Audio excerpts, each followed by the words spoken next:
রাস্তা দিয়ে কত সুন্দর একটা পাতিয়াস হেঁটে যাচ্ছে, এটাই সুযোগ মারবাড়ি। এই তো পাতিয়াসটাকে ধরে ফেলেছি, এবার তাড়াতাড়ি নাচতে নাচতে বাড়িতে চলে যাই। অনেকদিন ধরে পাতিয়াসের মাংস খাই না, আজকে মজা করে মাংস খাবো। তাড়াতাড়ি ছুরিটাকে ধার দেই। ওহো বিড়াল মামা, তুমি মনে করেছো আমি মরে গেছি? আমি ঘুমিয়ে থাকার ভান করছিলাম, এখন তোমাকে গাছের সাথে বাইন্ধে ফেলাই। বিড়াল মামা, তুমি যদি বাঁচতে চাও তাহলে তোমার বন্ধু চিতাবাঘকে আসতে বলো।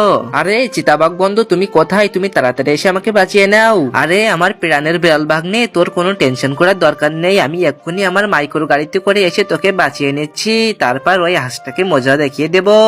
আমি হলাম বুদ্ধিমান পাতিহাঁস, তোমরা চলো ডালে ডালে আর আমি চলি পাতাই পাতাই। এই দেখো গাড়ির উপরে তীর ছড়িয়ে দিয়েছি, তুমি এক্ষুনি গাড়িটি নিয়ে পড়ে যাবে। এই দেখো আমি কত শক্তিশালী, চিতাবাঘটাকে ধরে ফেলেছি। এবার তাড়াতাড়ি আমার খেলনা গাড়িতে করে বাড়িতে নিয়ে যাই। ওহো ভাল্লুক বন্ধু, তুমি কোথায়? তুমি এখন আমাদেরকে বাঁচানোর শেষ ভরসা। ঠিক আছে বন্ধু, তুমি কোনো চিন্তা করো না, আমি এক্ষুনি আমার ট্রাক গাড়িতে করে তোমাদেরকে বাঁচাতে চলে আছি। আরে শক্তিশালী ভাল্লুক আছে, আমি তাড়াতাড়ি করে জাদু শিখে ফেলি, তাহলে জাদু করে ওদেরকে ধরে ফেলতে পারবো। আরে ওপর থেকে এটা আবার কি আসলো? এটা তো দেখছি ম্যাজিশিয়ান, আমি তাড়াতাড়ি করে পালাই।